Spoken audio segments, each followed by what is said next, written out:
Nah, akses perizinan wajib dipahami risikonya. Bagaimana fenomena ini akan ngebahas tentang literasi digital dan keamanan data. Kita wajib paham yang mana risiko dan mana yang tidak risiko. Penasaran?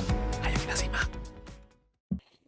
Assalamualaikum warahmatullahi wabarakatuh. Salam sejahtera untuk kita semua. Selamat datang di sesi edukasi pagi hari ini dalam rangkaian 25 jam live literasi edukasi fintech P2P lending oleh AFPI. Saya Nurmala Rasati selaku Head of IT Data Management and Operations di tim FDC AFPI dan saya akan menjadi moderator dalam talk show bertema Jaga Ruang Siber dimulai dari diri sendiri. Hari ini kita akan membahas topik yang sangat relevan dengan kehidupan digital kita, mulai dari transaksi keuangan, media sosial, hingga perlindungan data pribadi. Semuanya butuh kesadaran dan tanggung jawab dari kita sebagai pengguna ruang siber. Untuk itu telah hadir bersama saya narasumber yang sangat kompeten di bidangnya, yaitu Pak Mawidianto Agustian atau Pak Widi. Selamat datang Pak Widi, terima kasih sudah bergabung. Beliau, Pak Widi, adalah Ketua Tim Pelindungan Infrastruktur Informasi Vital untuk Sektor Keuangan dari Badan Siber dan Sandi Negara atau BSSN. Selamat datang, Pak Widi. Pak Widi, mungkin untuk pembukaan ya, Pak, boleh terangkan, Kak, Pak, apa itu BSSN, lalu Bapak di sana fungsi peran sebagai Ketua Tim Pelindungan Infrastruktur Informasi Vital Sektor Keuangan itu seperti apa, Pak Widi? Ya, terima kasih Mbak Nurma ya atas kesempatan yang sangat-sangat membahagiakan gitu buat kami ya. BSSN berikan space untuk menyampaikan peran kami karena kami sadar kami lembaga baru tapi sebenarnya kontennya orang-orang lama gitu ya Mbak. Jadi seiring transformasi digital, lembaga kami juga bertransformasi. Dulu kami dikenal dengan lembaga sandi negara dan sekarang sejak 2017 ya kami hadir bertransformasi juga menjadi badan siber dan sandi negara, di mana ada penambahan klausul kata cyber di situ, di mana ada komunikasi dulu yang sifatnya host to host gitu ya, dari node ke node VVIP, dari personal yang sangat secure menjadi end to end, sangat agile gitu, ya, luas gitu, semua masyarakat bisa berkomunikasi dan ruang baru yang dibangun yaitu ruang cyber membuka ancaman baru bagi masyarakat khususnya di Indonesia gitu. Dan kami BSSN hadir mencoba mengkolaborasikan seluruh pelaku-pelakunya, aktor-aktornya mulai dari pemerintah, masyarakat umum, akademisi, dan juga pelaku industri agar kita bisa menjaga ruang cyber ini berjalan secara aman bersama-sama. Dan BSSN selaku bukan hanya regulator namun juga pemerakarsa, pendorong, mengendorse semua pengguna layanan ruang cyber ini agar tetap mampu menjaga tadi sesuai dengan temanya dari ini saya setuju sekali ya, menjaga keamanan ruang cyber itu dimulai dari individu masing-masing. Mungkin itu Mbak sedikit preambul ya dari karakter saya. Iya, terima kasih Pak Widi. Tadi Pak Widi kan sebut ya kalau menjaga ruang siber ini bisa dimulai dari diri sendiri juga.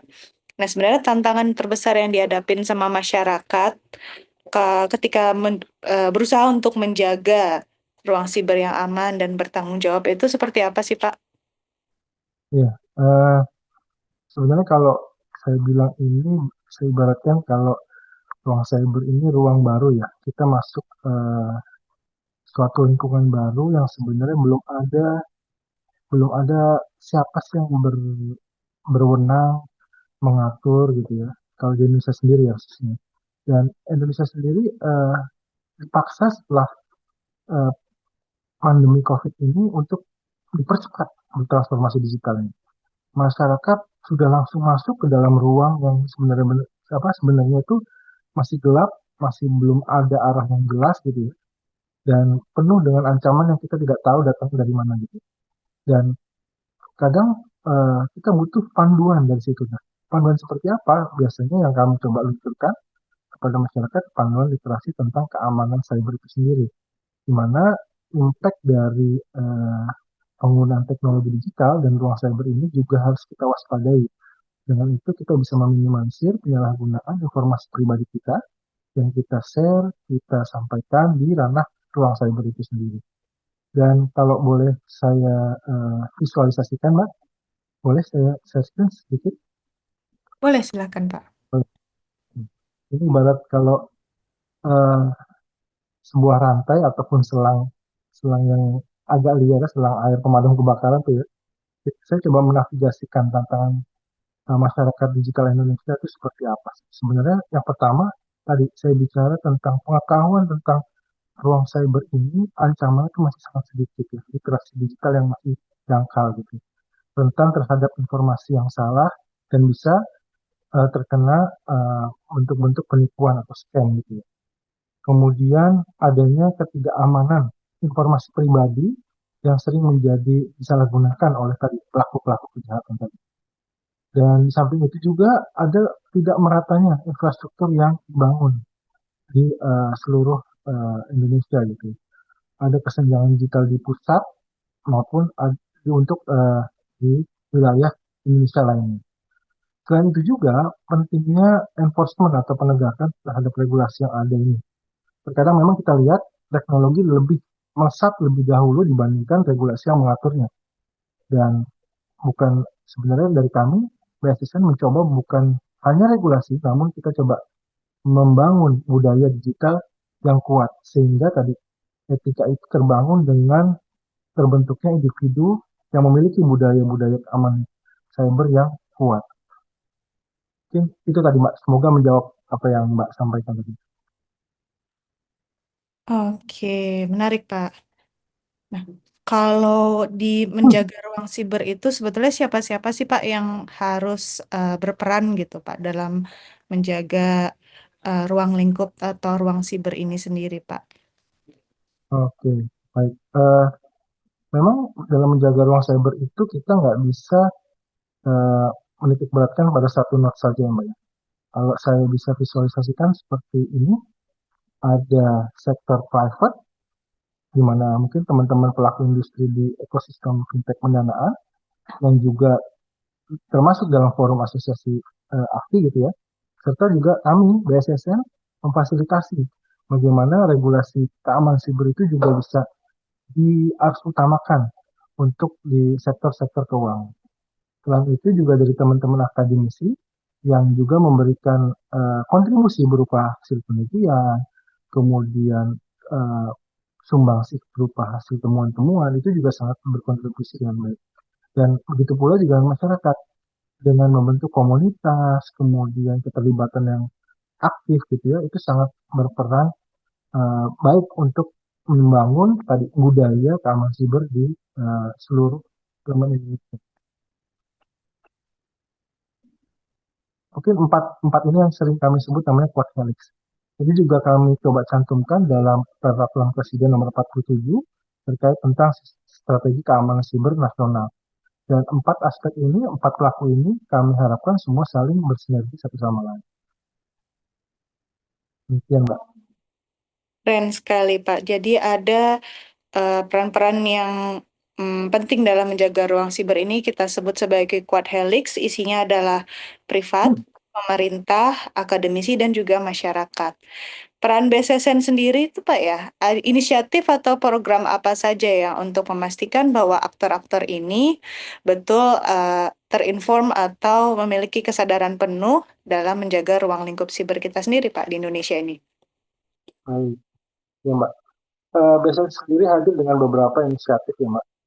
Yang pertama, tadi kami coba membangun namanya strategi keamanan siber. Diharapkan ini sebagai sebuah rencana strategis yang tidak hanya menjadi agenda dari kami BSSN, namun juga sebagai agenda nasional yang bisa tadi kami coba kolaborasikan dengan berbagai sektor. Utamanya kalau saya selaku tim pelindungan IV di sektor keuangan, kami selalu mengkoordinasikan hal ini sebagai agenda juga di teman-teman regulator di sektor keuangan dengan BI, OJK maupun dengan asosiasi. Salah satunya dengan teman-teman di AFI, teman-teman di asosiasi sektor keuangan lainnya. Kemudian inisiatif yang coba kami dorong adalah membangun namanya dukungan taktis. Salah satunya kami coba dorong bagaimana teman-teman pelaku industri di sektor keuangan juga menyiapkan unit-unit tertentu unit pengelola insiden atau yang kami sebut tim tanggap insiden, biar kami bisa membangun kesiapan, ketahanan, dan juga bagaimana mereka bisa handling eh, ketika terjadi adanya indikasi insiden di sistem yang mereka kelola saat ini. Dengan ini kami bisa membangun namanya kolaborasi sistem untuk bisa membangun kesiapan ketika adanya serangan cyber yang terindikasi menuju ke insiden cyber. Dan kami pula juga bekali akan adanya pelatihan-pelatihan teknis. Di Pusat Pengembangan BSSN, kami menyiapkan berbagai macam skema sertifikasi profesi yang tersedia untuk teman-teman pelaku industri dan juga aparatur pemerintah yang berfungsi untuk meningkatkan kapabilitas dan juga keterampilan dalam keamanan siber. Dan kami juga memprovide adanya pemantauan dan pelaporan traffic monitoring 24/7 yang kami produce juga dalam laporan tahunan landscape keamanan siber di Indonesia. Dan itu bisa dibaca di website kami dan kami akan selalu rilis juga setiap tahunnya hasil monitoring kami. Adapun jika ada indikasi insiden, kami juga mengirimkan beberapa notifikasi ke semua pelaku industri di sektor keuangan maupun di sektor lainnya, dan juga tergabung dalam tim tanggap insiden cyber organisasi. Dan kami juga sering melakukan bantuan dalam rangka pemulihan insiden kepada teman-teman pelaku industri, baik itu di sektor keuangan maupun di sektor lainnya, yang mungkin kapabilitasnya masih kurang memadai gitu ya. Kami siap membantu memprovide dari aspek teknisnya. Nah, beberapa inisiatif ini kami jalani seiring dengan berjalan waktu dari 2017 sampai dengan sekarang, Mas. Dan kami berharap ini terus kita bisa improve ke depannya dan terus menambah kekuatan kita bersama serta kolaborasi kita bersama. Oke, Mbak. Sungguh menarik, Pak. Ini buat saya sangat menarik ya, Pak, kalau melihat bahwa layanan dari BSSN ini end-to-end ya, Pak. Mulai dari perencanaan, pencegahan dalam arti dukungan teknis ada, pelatihan ada, dan dalam implementasinya pun ikut dipandu ya. Ada notifikasi kalau ada potensinya serangan siber, serta membantu membuat sebuah komunitas namanya tim tanggap insiden siber tadi ya Pak ya. Baik. Kemudian kalau ketika ada insiden pun BSSN siap untuk membantu untuk bisa dalam pemulihannya itu. Nah, tadi Bapak sempat ya sebut namanya laporan tahunan keamanan siber, lanskap keamanan siber yang secara tahunan dirilis. Di laporan tersebut mungkin ada yang turut menyinggung tentang industri kami nih Pak, fintech P2P lending atau yang kita sebut pinjaman daring atau pindar. Ada macam resiko profil nggak sih Pak di para penyelenggara P2P lending ini, seperti apa yang harus diantisipasi dan bagaimana cara penanggulangannya tuh Pak? Baik, Mbak. Mungkin memang kami secara periodik kami melakukan profiling resiko, dan kami tidak lakukan sendiri, kami berkolaborasi dengan pelaku-pelaku industri, salah satu juga dengan teman-teman AFI waktu itu ya. Dan kami recap semua dalam satu buku profil risiko yang bisa tentu Bapak Ibu akses di website kami. Di situ bisa dibaca sama-sama. Dan di forum ini pun saya juga akan sharing ya apa yang telah kami lakukan sebelumnya gitu ya. Di mana ada top 10 yang coba kami recap gitu ya dari hasil riset kami bersama teman-teman pelaku industri di Pindar ini dan teman-teman aktif juga waktu itu ya. Memang topnya itu rata-rata dari kalau kita sebut sekarang trennya namanya supply chain attack gitu ya.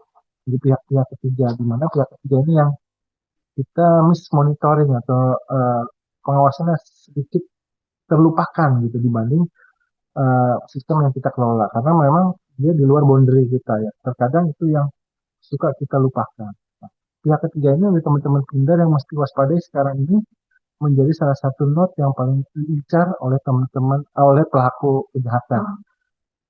Kemudian selain itu juga mekanisme komunikasi yang kadang dimanipulasi oleh attacker juga menjadi sarana yang paling memudahkan mereka untuk mendapatkan atau melakukan serangannya terhadap pelaku industri di Pindar.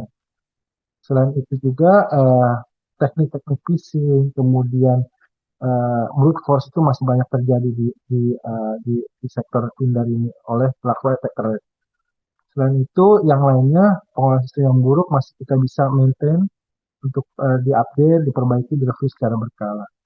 Selain itu juga ada beberapa yang menyimpulkan bahwa ada desain keamanan atau arsitektur yang kurang pas sehingga memunculkan adanya vulnerability di dalam proses bisnis yang berjalan.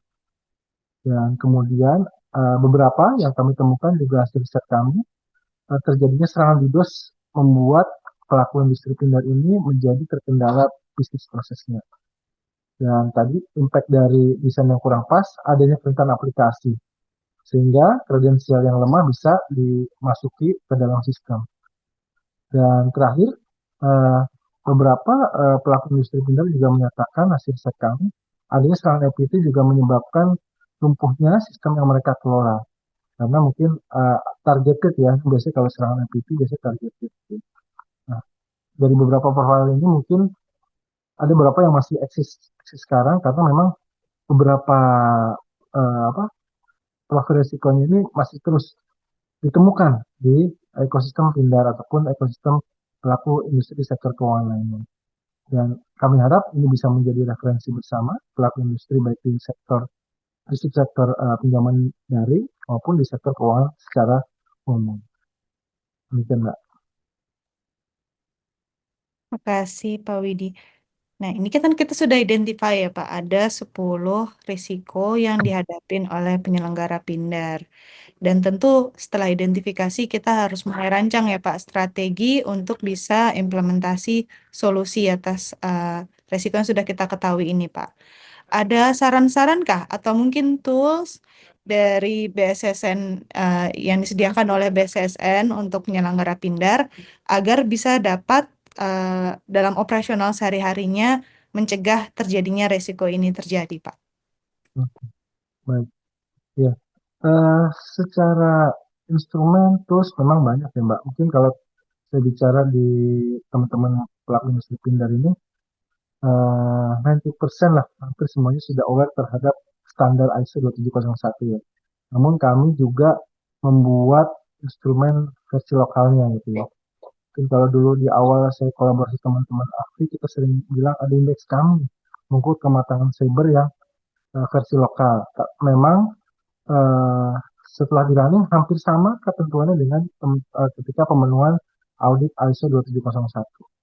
Namun di samping itu kami juga merilis beberapa tools yang kami tailor-made gitu ya untuk kesesuaian tidak hanya untuk pemenuhan ISO yang sekali pakai, namun juga secara reguler bisa dipakai untuk melihat mereview apakah pengelolaan keamanan siber atau manajemen keamanan siber di organisasi pelaku industri Pindad ini sudah berjalan dengan baik.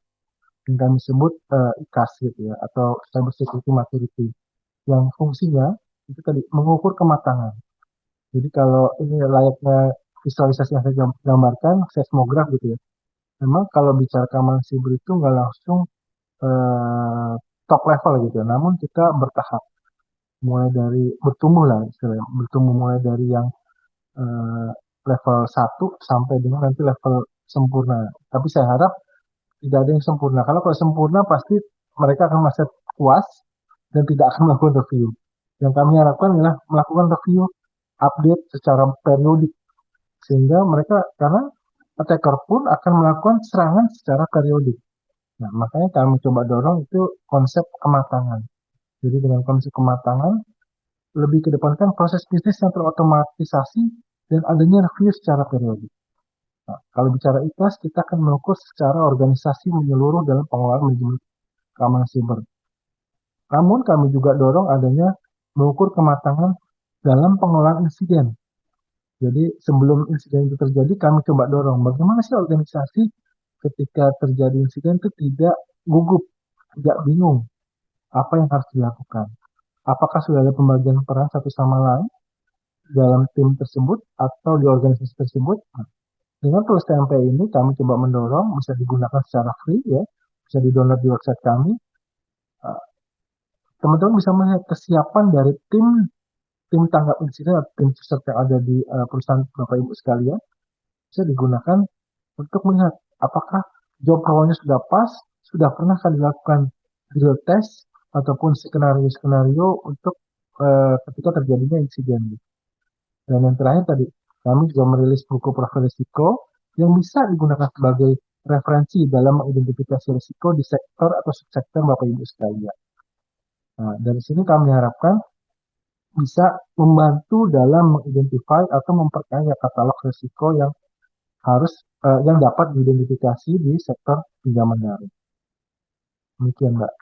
Semoga bisa membantu teman-teman semua pelaku. Terima kasih nih Pak Widi. Pak Widi mungkin boleh lihat ke slide tadi lagi nggak ya Pak ya? Itu sangat menarik ya. Ada banyak instrumen yang bisa dipakai ya Pak untuk mengukur kesiapan ya. Jadi ini kalau boleh saya baca ulang dari kiri ke kanan. Kiri adalah persiapan, hingga ke kanan identifikasi resikonya. Jadi, penyelenggara Pindar ini bisa memulai dengan persiapan melalui standar yang sudah ditetapkan di ISO 27001, yaitu mengenai sistem manajemen keamanan informasi ya, Pak. Betul. Kemudian setelah daripada itu, dapat bergegas agar selalu ada perbaikan secara gradual melalui mengidentifikasi resiko mereka menggunakan indeks kami. Indeks kami kepanjangannya apa ya Pak? Kami itu Pak. Terus keamanan informasi Mbak. Oh, Jadi keamanan. Ya, saya silakan Pak. luruskan Mbak. Ini indeks kami mungkin dalam rangka persiapan menuju ISO gitu ya, ataupun memang ini sejajar lah posisinya. Nah, indeks kami buat ini versi lokali dari ISO-nya Mbak. Jadi dengan indeks kami harapkan dulu teman-teman yang belum siap untuk melakukan audit ISO bisa terbantu dengan adanya instrumen indeks kami.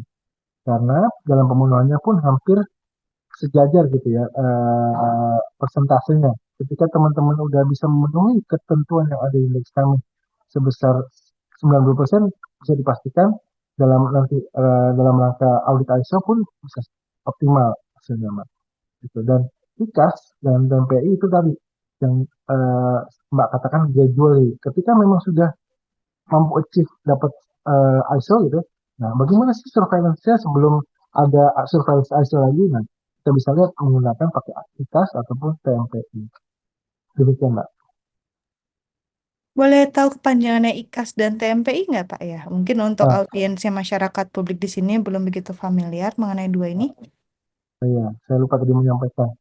Kepanjangan dari IKAS sendiri instrumen keamanan siber, ya. Kemudian TMPI tingkat maturitas pengelolaan insiden. Oke, instrumen keamanan siber dan tingkat maturitas penanganan Pengelolaan, insiden ya. Pengelolaan insiden. Nah, pengelolaan.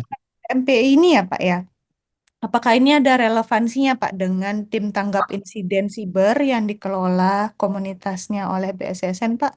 Dan kalau boleh diterangkan mengenai apa itu ya Pak, tim tanggap insiden siber, apa saja kegiatan-kegiatan yang di dalamnya itu Pak?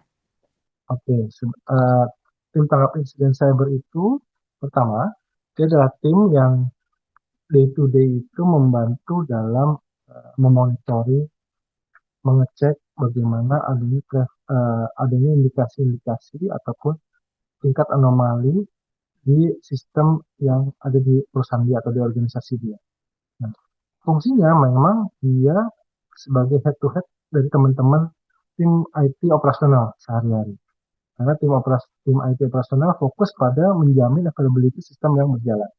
Sedangkan tim tanggap insiden juga sebenarnya fokusnya juga membantu, tapi melihat dari sisi yang berbeda. Mungkin ada traffic yang mengancam bisnis proses, maka dia harus segera memitigasi segera, ataupun mengenali pola-pola yang masuk ke dalam traffic yang masuk ke dalam sistem yang berjalan.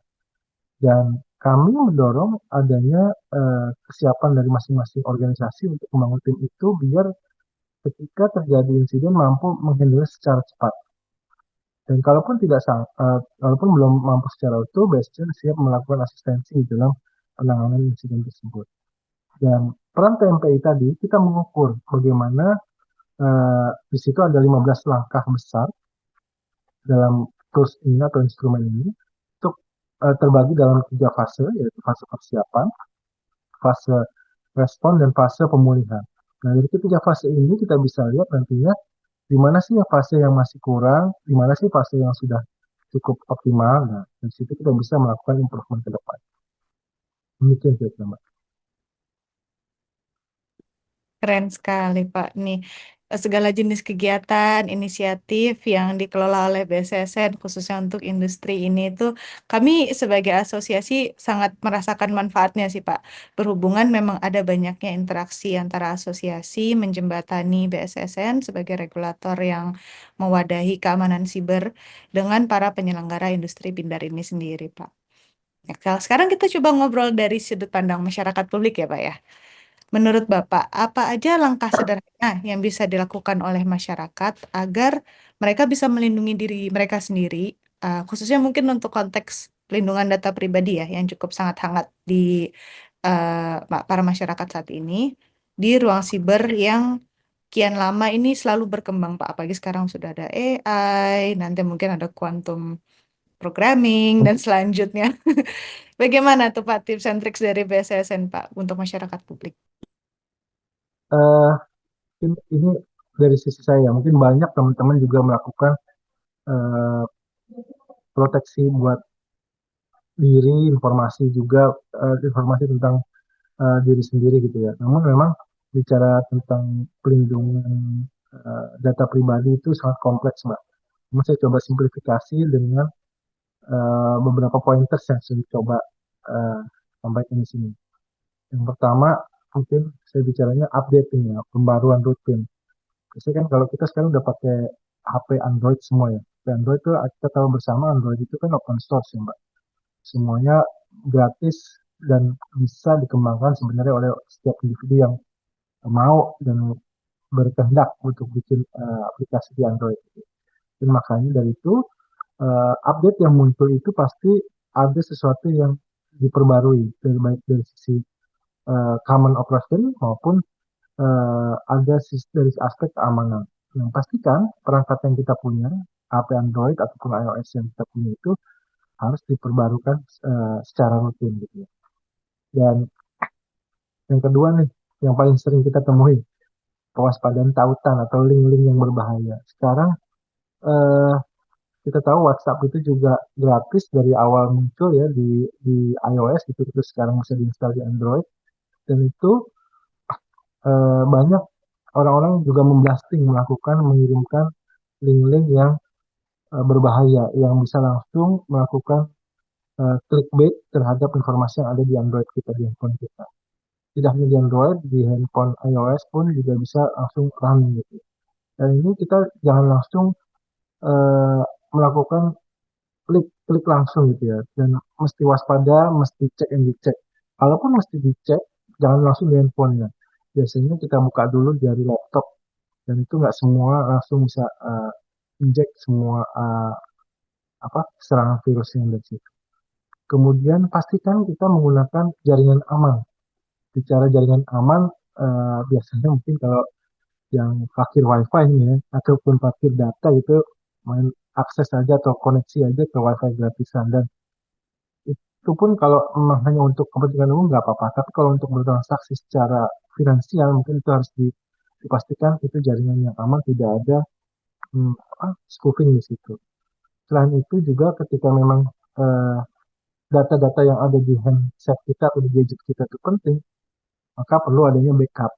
Backup ini sebagai alternatif bahwa ketika suatu hari ada data kita yang tersebar ataupun data kita yang dimanipulasi, kita punya data yang real, yang ataupun kita bisa data kita hilang, kita punya backupnya itu yang paling penting. Dan kedua terakhir, password dan yang kuat dan autentikasi dua faktor itu mutlak sekarang, kebutuhan, bukan lagi pilihan, namun kebutuhan. Karena password yang kuat itu kita bisa generate. Google pun mengenforce kita ataupun aplikasi-aplikasi yang ada sekarang baik di handphone Android maupun di handphone iOS memaksa kita untuk membuat password yang tidak simple, tidak hanya 1 sampai 8 huruf A, B, C, D sampai F atau G gitu ya. Namun juga password yang kompleks dan penuh dengan kekuatan situ. Dan sertai juga dengan autentikasi two ways karena uh, beberapa peneliti seperti yang dirilis oleh Now Before gitu, autentikasi dua faktor juga sudah bisa di break. Nah, dan ini kita juga patut waspadai, namun tetap kami coba dorong, saya sendiri coba enforce bahwa teman-teman pengguna handset dan pengguna ruang cyber ini kita harus menerapkan autentikasi dua faktor untuk layanan digital apapun, mulai dari email, mulai dari apa akun-akun finansial kita, kemudian cloud kita, dan semua harus pakai autentikasi dua faktor. Jangan sampai layanan ini tidak dipakai sama sekali. Ini yang saya coba kemas, semoga ini bisa lebih mudah dipahami dan bisa diimplementasikan oleh teman-teman lain. Sangat dipahami, Pak. Menurut saya ini sangat tepat sasaran dan mudah dicerna ya, Pak ya. Strategi keamanan digital yang bisa diterapkan oleh masyarakat publik dalam menjaga privasi datanya. Yang saya sangat menarik juga, dan Pak, bahwa fokus dari perlindungan data pribadi atau keamanan digital ini sangat berfokus di penggunaan gawai ya, Pak ya, atau smartphone. Apa memang betul adanya insiden siber itu atau kebocoran data pribadi berasal dari smartphone-nya para penggunanya sendiri ya, Pak? Ya, bisa seperti itu, Mbak. Mungkin apa yang sudah kami temukan selama ini, kebanyakan tadi berawal dari eh, kemudahan dalam menggunakan layanan jaringan yang gratis gitu ya. Dan di situ kita tidak tahu bahwa dalam WiFi yang gratis itu sudah disusupi atau dibuka untuk bisa memonitoring traffic yang berjalan di dalamnya. Dan dan pastinya yang dilewati dalam layanan WiFi tersebut terbuka, tidak ada enkripsi sama sekali.